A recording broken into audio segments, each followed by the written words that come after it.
If Jurassic Park perfected the dinosaur movie, Jurassic World ruined them. Undeniably, both Jurassic Park and Jurassic World are some of the most successful movies to ever feature gigantic dinosaurs wrecking things up. Living in nature, going into San Diego, proving that Spinosaurus is a really cool dinosaur. But no one is going to pretend that Jurassic World is the superior film. Jurassic Park is peak, a perfect movie made under the perfect circumstances. A complete package about how mankind shouldn't play God. A masterful showcase of how special effects can be incorporated into a movie, and the peak of animatronic utilization in storytelling. However, Jurassic Park had a couple of sequels that I generally like, where we basically saw the fallout of that first film. Lost World says, hey, how would conservation efforts to protect these creatures, these genetically engineered species, how would those efforts go? And 3 asks the question, what happens to the urban explorers and stupid rich people who want to go to the islands for cheap thrills? What's a bad idea? What was that? Both function only if you're under the impression that the island as a park can't work ever. But Jurassic World asks the question, what would have happened if Jurassic Park did work? Now, as a thought experiment, that's excellent. As a sequel, it opens up the door to new potential. How would they manage a park like that, controlling everything? It might be interesting to see how Jurassic World functions as an exhibition, and how things might go wrong at the park. Maybe a raptor slips through, and InGen tries to hush it all up, like they do in the books, where people working on the island are ripped to shreds by the raptor, and they die, but their deaths are marked down as horrible accidents, rather than raptors cleaving open their intestines and playing around with their organs. Except, no. In Jurassic World, the park just works.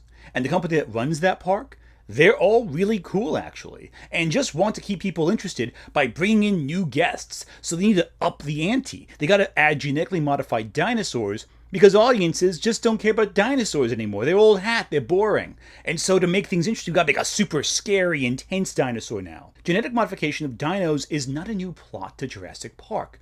All of the dinos are recreations of dinosaurs, not actually dinosaurs brought back from the past. The Spinosaurus in Part 3 is arguably a genetic version of Spino, because it doesn't really function like how a real Spinosaurus would be like. The idea that T-Rex, for example, has these heavy footsteps, that's not realistic. The real T-Rex had padded feet, which meant that it could sneak up on you and never be heard at all. You wouldn't know the T-Rex is there until it is hovering over you, staring down with its open maw. A little more frightening than a big monster barreling in, maybe, but hey, less spectacular. What's really interesting is in the book, Dr. Wu even recommends in that first Jurassic Park novel, maybe genetically modifying the dinosaurs more, so that they're slower, less efficient at hunting and being dangerous, so that guests can actually watch them hunt, as opposed to see them speed by like lightning towards their prey. Because all the dinosaurs in the park originally are lightning-fast killers who are so efficient at slaying their prey, you can't even see them coming until they're diving upon you. Instead of making them more effective at killing and more dangerous, the book says, hey, maybe we should make them less dangerous. But Jurassic World goes, what if we have a super dinosaur who is just designed to slaughter everything and just enjoys killing things, especially dinosaurs, and we make him the big bad evil dinosaur who the company tries to contain but fails. Now at this point, several things go wrong, not only with Jurassic World as a setting, but the Jurassic Park saga as a franchise. And the first and biggest factor, what goes wrong in the park has nothing to do with the people screwing up. Yes, they create the Indominus Rex, but the system functions perfectly as intended. The containment systems contain the Indominus Rex. The Indominus Rex does not break free because there's a glitch. The new dinosaur tricks the humans into letting it go free, and then it runs amok. And this removes any accountability from the scientists involved, the engineers, the process, the park management. Everything that goes wrong is not the park's fault. It's the individual dinosaur's fault. This completely contradicts the problem with every single Jurassic Park film prior. that it is impossible for us to control systems of nature we barely understand. We're no longer dealing with we can't control nature, it's that we just made something smart. And that defeats the purpose. It takes the weight of responsibility off mankind's shoulders and puts it onto this super monster, essentially.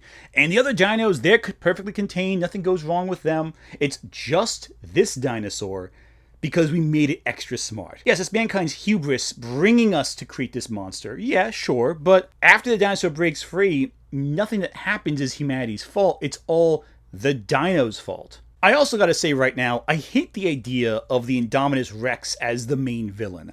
A dinosaur should not be the big bad of your movie. In fact, every other movie prior did not have a singular big bad dinosaur.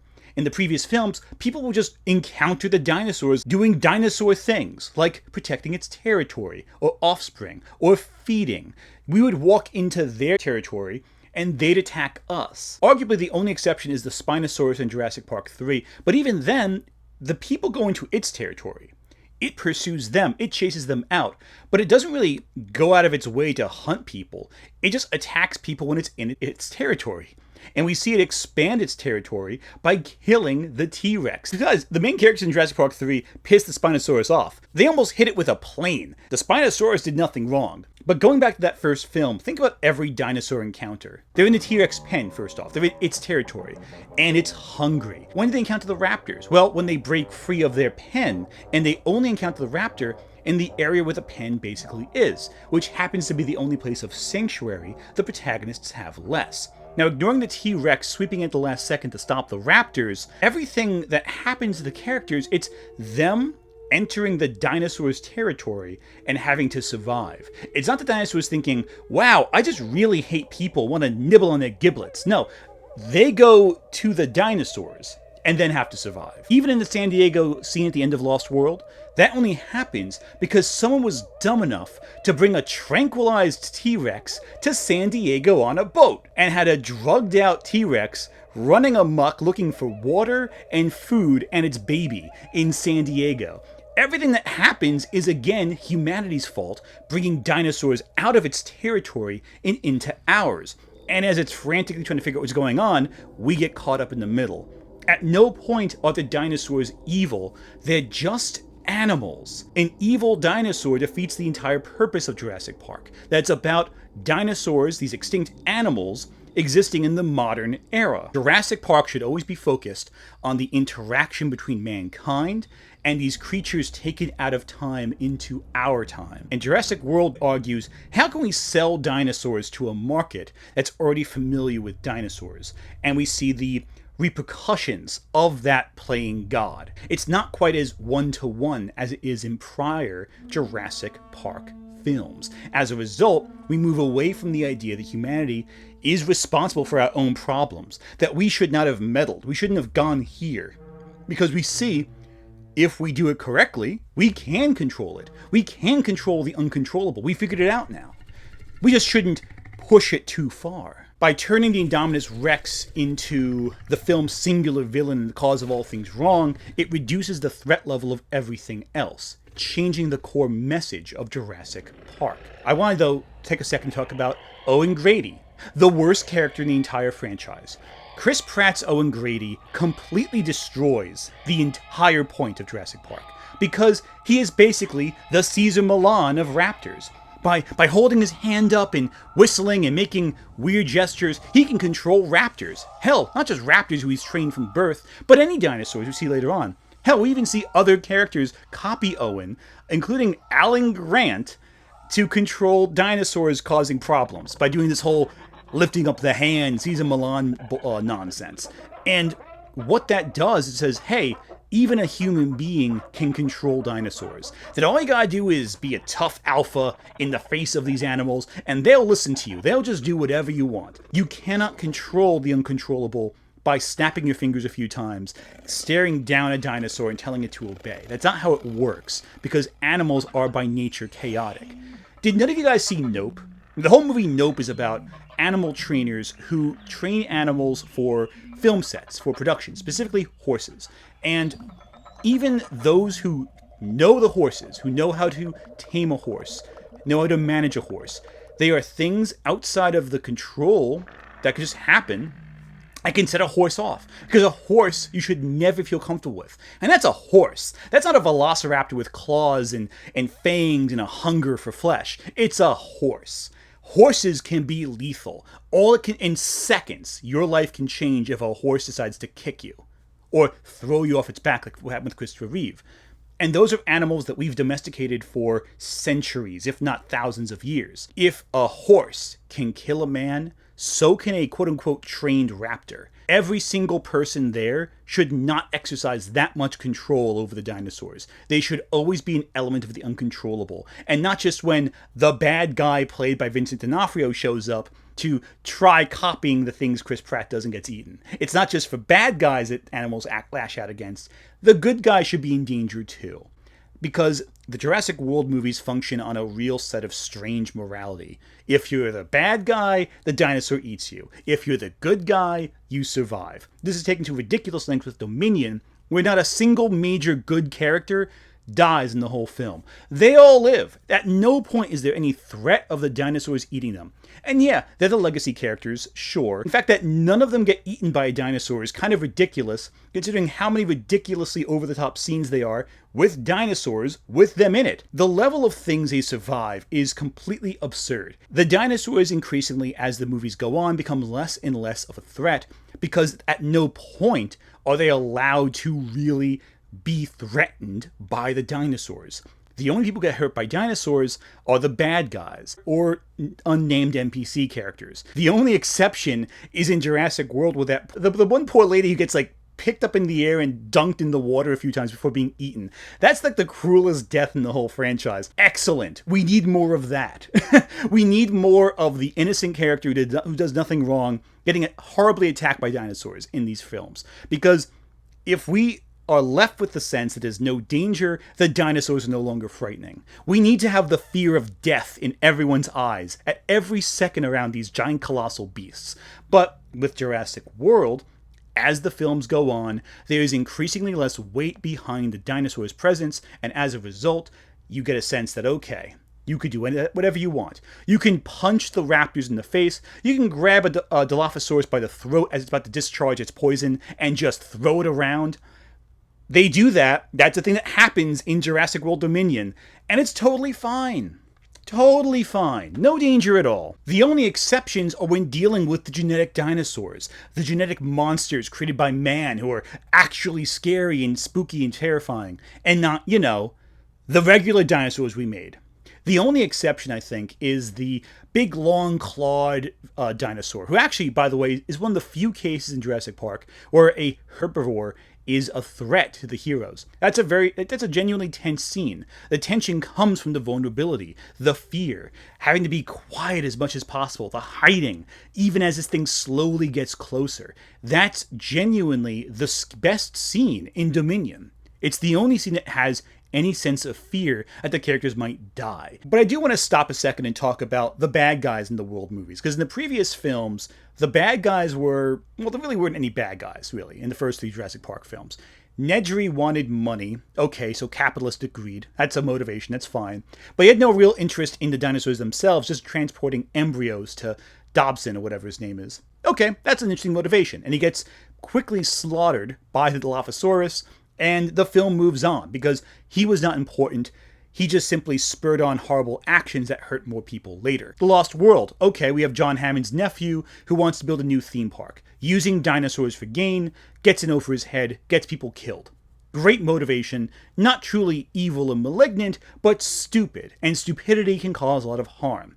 Jurassic Park 3. There is no bad guy. The rich people are just stupid and get lost on an island. Just human idiocy in the face of the uncontrollable, or selfishness that puts others at risk. Great. Simple, but effective. Jurassic World? You got this whole complicated military subplot that these black market military groups want to use dinosaurs as a weapon of some kind. I know that was a leftover from the Jurassic 4 script that was not made. I get that. But it's dumb. Dinosaurs are the most impractical things possible to use in a military setting, because you can't control the dinosaurs.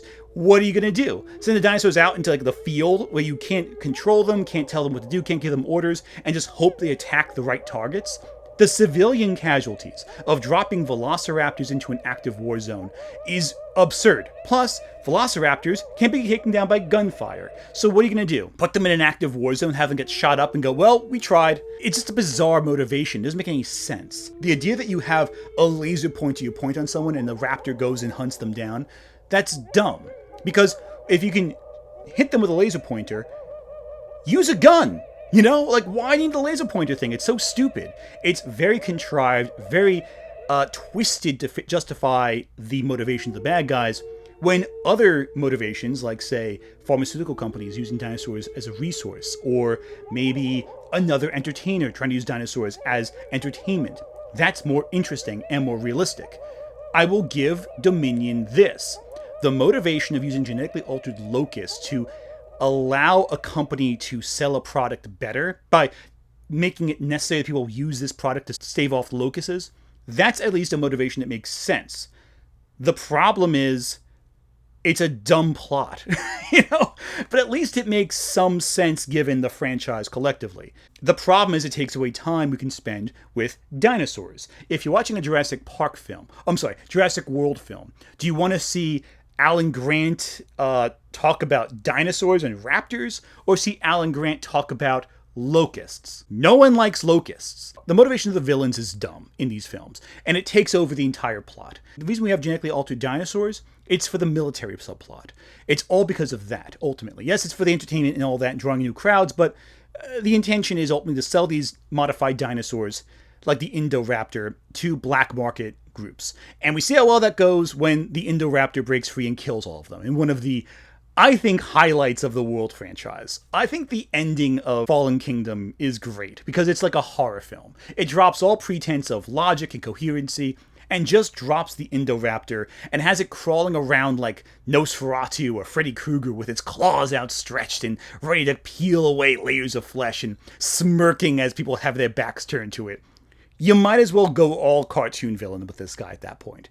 And also, the Indoraptor only appears in the climax of the film. He's not the constant threat throughout. He is simply the end result of mankind's negligence in the face of uncontrollable nature. Because that's the thing, too, I'm trying to get with all this. The one key thing that's missing from Jurassic Park, thanks to Jurassic World as a trilogy, is fear. Jurassic World took spectacle forward, putting the dinosaurs out as the big dino fights and all that. With Fallen Kingdom, the first half is getting the dinosaurs off of Isla Nublar in order to save them from the volcanic eruption that's going to cause all the dinosaurs to go extinct. That's a good idea. I like that. There's tension there. There's something at stake there if they don't get them off fast enough to save the species. Then the second half, they're in the mansion with the black arms dealers, and they have to let all the dinosaurs go, and then they have to survive the dinosaurs as they're running around the mansion, as well as the Indoraptor. Again, simple concept, something at stake, contained horror setting. That works. Come Dominion, every scene is an action set piece. You have Chris Pratt on a motorcycle going through Malta with all these animals chasing him. They're jumping off on rooftops from next building to next. They're diving through rooms and raptors are plunging through doorways, and at no point do anyone feel like they're in danger. The whole finale, you have every named character there in one setting.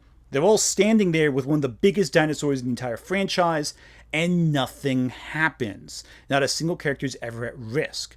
As a result, there's no tension. Fallen Kingdom is the most tense of the three films because it remembers that to establish a sense of fear, you have to make the characters feel vulnerable. And nothing is more frightening, in a sense, than a little girl in a bed with a raptor right over her, ready to peel back the covers and bite down. And indeed, Fallen Kingdom is the only movie not directed by Trevorrow. Rather, it's J.A. Bayona, who turns the entire final act of the film into a slasher film. Bayona has a history with horror too, like with The Orphanage, which is one of the best horror films of the 2000s, and Fallen Kingdom works best when they allow the Indoraptor, again, a new genetic hybrid like the Indominus Rex, to just be evil. People will complain about being in the mansion, but I like the enclosed spaces, trying to survive. It reminds me of Dino Crisis. Dino Crisis is one of those games that was made in the wake of Resident Evil, but they just used the tank controls from Resident Evil and replaced the zombies with dinosaurs. And Capcom made a great game that they haven't continued past Part 3 because Part 3 somehow failed. Again, a lot like with Jurassic Park, where the third entry kind of killed momentum for the franchise. Any plans for a Dino Crisis 4 were squashed when Dino Crisis 3 just didn't do well. At least Fallen Kingdom got the Dino Crisis vibes with the mansion, with the tight corridors, with every dinosaur being a threat. The enclosed tightness actually made Fallen Kingdom better, in my opinion. Of the Jurassic World films, Fallen Kingdom gets a lot of crap for its stupid plot. And indeed, it is deeply stupid. The retcons are dumb. The twists are dumb. The cloning with the girl is stupid. But it succeeds in atmosphere and it succeeds in tension, which is something that so many other Jurassic World films and even Jurassic Park films fail to do. Fear is essential for a Jurassic Park film. If you are not afraid of the dinosaurs, what point is there in the film? And Fallen Kingdom brings fear back, only for Dominion to completely undermine it, again, outside of that one great scene. The World Series in general makes you not afraid of dinosaurs. You're never afraid of the Velociraptors when you can just raise your hand and calm them down. The T-Rex becomes a figure of triumph, always charging in to eat the bad guy dinosaur, the bad guy human. There is never a sense that the dinosaurs are a threat to the good guys. I guess what I'm saying is that Jurassic Park should always be a horror film before anything else. You ever see the short film Prehistoric Beasts?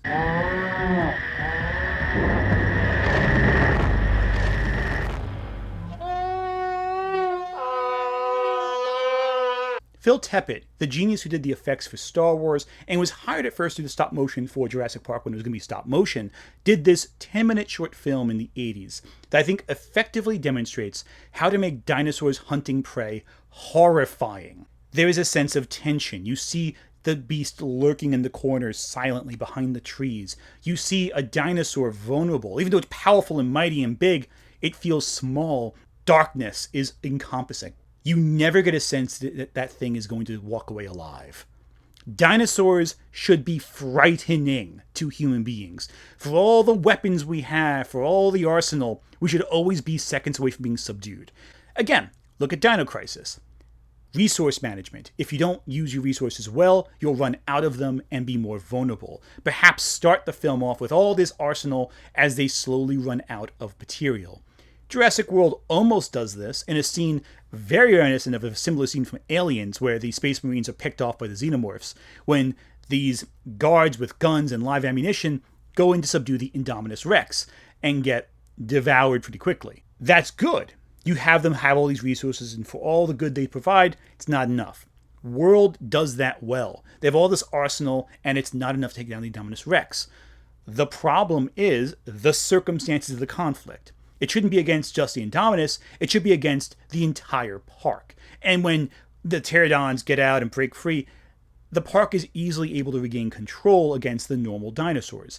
That shouldn't be the case. It should be pure pandemonium from start to finish, and nowhere should be safe, especially as things unravel. I kind of think back to what I would have done instead of Jurassic World. If I had made a Jurassic Park film between 3 and World, I would have done something very different.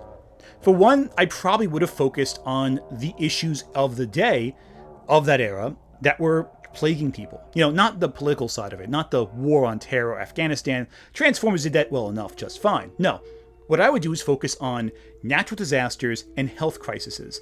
The two big ones being at that time, Hurricane Katrina and mad cow disease. Katrina was this disaster that was out of sight, out of control. For all the levees, for all the resources we put into place, we were helpless against this force beyond our reckoning. There's a lot going on with Katrina that mankind could have done to make it better, but at the end of the day, it's still a massive act of God. You can only do so much against a force of power that great. Mad cow disease was this infection that was infecting beef and cattle throughout the United States. Mad cow disease, as the name implies, makes cattle go mad. It's a brain-damaging illness. So, let's say someone goes to Isla Sorna or Isla Nublar and picks up some dinosaurs to use as a farmed material.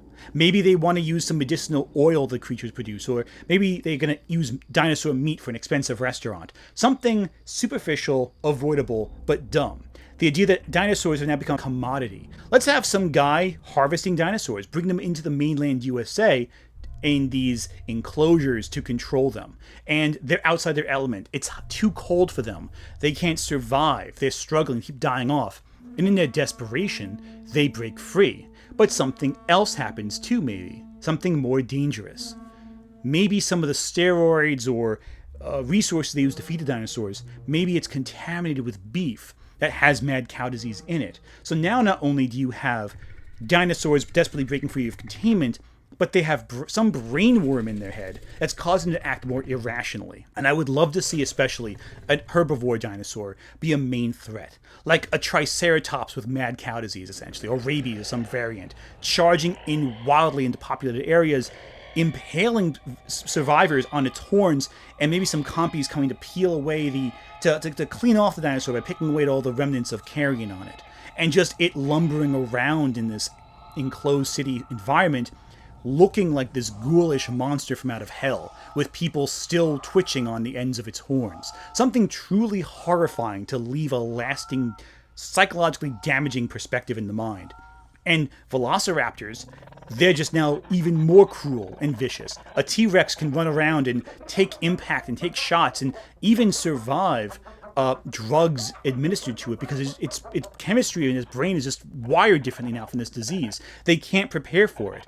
And while they all are dying slowly from the environment, they're making one last desperate attack. So we know we can outlive it if we just survive it, but they have to survive. National Guard maybe comes in, and they're taken off guard. Again, dinosaurs military setting, not the best idea, but dinosaurs against the military, now that's an interesting visual for a story. There's some cool ways of having them come in, like the Space Marines from Aliens, thinking they're overconfident, ready to take down these aliens and something bad happens to them. I would even hesitate in saying any legacy character should go except for Ellie Sattler, who I think, because of the other two films prior, featuring Ian Malcolm and Alan Grant, it's Ellie's turn to have like a main role in the movie. That's because when Dominion shows up, she has no real role in that either, but I digress. Now, you're probably wondering, what do we think the future holds for dinosaurs and Jurassic Park? Well, as it turns out, I'm filming this right before seeing Jurassic World Rebirth. Yeah, this is only the first half of the video as far as I'm concerned. I still have another half to film after finishing Rebirth. So I'm going to stop filming right now and come back after I finish. Okay, I'm back from the theater. So, what'd I think? Did Rebirth save the Jurassic World franchise? Did it fulfill any of the hopes I had for it going into it? Was it able to bring fear and terror back to this franchise? Well, yes. Yes, it did. I think this is probably the best Jurassic Park film since probably the original, really, in terms of quality.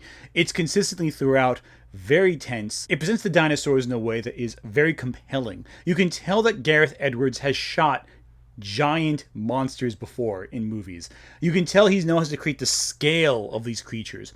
I mean, none of them ever feel as gigantic as Godzilla or the Death Star from Rogue One, but you get a strong sense these things are massive and titanic. They bring back one of my faves, the Spinosaurus. They have one of the coolest T-Rex scenes in a while, where T-Rex isn't just some hero coming in to save the day like in the last, 3 or even 4 films so far.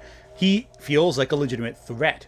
Every dinosaur here feels like something that can kill you in seconds. And even though the heroes are trained experts, they never feel completely in control. Much like how in the original 3 films, the heroes never successfully killed any of the dinosaurs.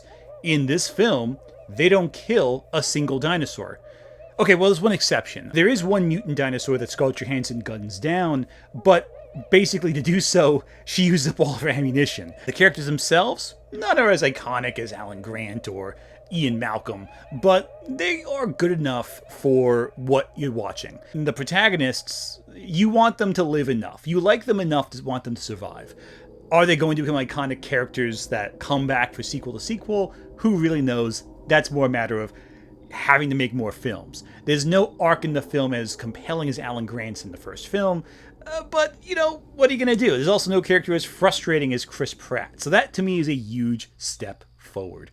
The mutant dinosaurs, I think, are interesting. I do think it's fun how I was kind of hoping for more pharmaceutical villains or more like esoteric villains who use the dinosaurs for capitalistic gain in the first half of this video. In this movie, the human villain is a pharmaceutical executive who wants to use the genetics of the dinosaurs to create medicine that he can then sell for ridiculous prices. I don't understand why the directors of the Jurassic World series keeps thinking that people will get bored of dinosaurs. We haven't stopped going to zoos. Oh, because they're just familiar, we'll stop paying attention to them. Well, people still pay a lot of money to see elephants. People still put up reserves for elephants. It feels very strange how we've kind of moved in this direction in the franchise where we somehow think dinosaurs aren't great. I do like how in the World films there was that conservationist effort to protect the dinosaurs. I feel like there wasn't even an attempt to show that in this film, which I think is a kind of an odd case of world building, but I digress. We know there are still conservation groups out there, but the general malaise and disinterest from society about dinosaurs I find kind of strange. That's just a weird pet peeve I have with this whole franchise at this point, though. That's not a new thing. They've been talking about people being bored of dinosaurs since the first Jurassic World. Overall, though, it's a good step in the right direction. It's not too gigantic. There's no tease for a sequel like with the Henry Wu, like breadcrumbs from the whole prior trilogy of films that just led to nothing really. I feel like there is a good sense moving forward. These films can be tense horror films. Personally, the kind of film I'd like to see them make after this is a immediate follow-up to Jurassic Park, talking about the immediate aftermath of how they went to Isla Nublar and dealt with these dinosaurs. I'd also like to see how dinosaurs are living in the equator, like in Mexico. Or in Africa. I feel like there's a lot of potential for the equator-centric narratives outside the islands that you can focus on to show dinosaurs interacting with society. I do think there are moments in both Dominion and Rebirth that indicate that dinosaurs have intersected with society and caused some damage, but I personally would like to see more of that. I would love to see dinosaurs just crossing the border into a Texas town and us just seeing what happens there. I'd love to see them in Mexico, kind of existing there with people, or in Brazil, or in that general region closer to the equator. I would love that because I think it'd be really neat to see dinosaurs intersecting with society, especially given that now we know there are these mutant dinosaurs. What else is there? What else can we do with that? I feel like the D-Rex in this film is basically a kaiju. Yeah, he's in it for a few minutes. I know a lot of people have criticized the D-Rex not being in the film enough, but this thing is a monster. Like, it's snatching helicopters out of the sky and chomping into them. It's like an unstoppable force. At no point do we see the T-Rex or the Spinosaurus charge in to fight the D-Rex. We don't get any of that. Purely a human story with humans in the face of this insurmountable horror. It felt at times more like a cosmic horror story than it did a sequel to Jurassic World Dominion, which was very much not a cosmic horror story, in that we have a sense that mankind is completely in control. And here they emphasize, hey, not only is mankind not in control, mankind's not even equipped to survive on this planet all that much. Dinosaurs are. It leaves me with hope for the franchise moving forward, that we're moving away from the convoluted sci-fi action of the previous three films and moving into something more interesting. I feel optimistic if we get more movies like this, more horror-centric monster films. But I've seen enough of these films to know that sometimes this goodwill can be squandered. A lot of people are making fun of Jurassic World Rebirth online for its poor script and weak characters. Yeah, it has that. But what elevates the movie is not the script, it's the cinematography. It's the language of visual storytelling itself. The characters aren't super fleshed out, but the visuals of the story tell the narrative so well by showing the scale of these creatures in comparison to us. We need to feel small next to dinosaurs, and we need to feel vulnerable. A lot of people online have made short films, these analog horror films, using nothing but a few assets online and creating these horrific nightmare scenarios with dinosaurs. Very little script writing, very poor script writing, but by focusing on these accidents in InGen labs or dinosaurs intersecting with our society, breaking free, us being in confined locations as dinosaurs chase us down, there's a lot of potential there. I do think we should also focus on having the dinosaurs kill characters we like. Rebirth has a sequence where Mahershala Ali's character is almost killed. And I know they maybe filmed a version where he was killed. There's a sense of true danger. That character we actually have come to like to some degree is in danger and will die. We need more of that. Except we shouldn't fake it out. We should actually just have them get killed. We should be disappointed. We should be upset. Jurassic World Rebirth has several scenes where characters almost die, including young children. And while I'm not saying I want to see that. I am saying the film needs to push some boundaries. It needs to be upsetting to really bring horror back to this franchise. It needs to cross a line that feels deeply unsettling. Much like how in the original Jurassic Park novel, the Compsognathus make a feast in the nursery of a hospital. That's terrifying. It's genuinely horrifying, but we need more moments like that. A lot of people online have craved for horror from Jurassic Park, and I think by giving them horror moving forward, diving more into the monstrous and grotesque, I think this franchise will have a leg moving forward. To remember its roots. Jurassic World has stopped being scary. It's time to make humanity feel small.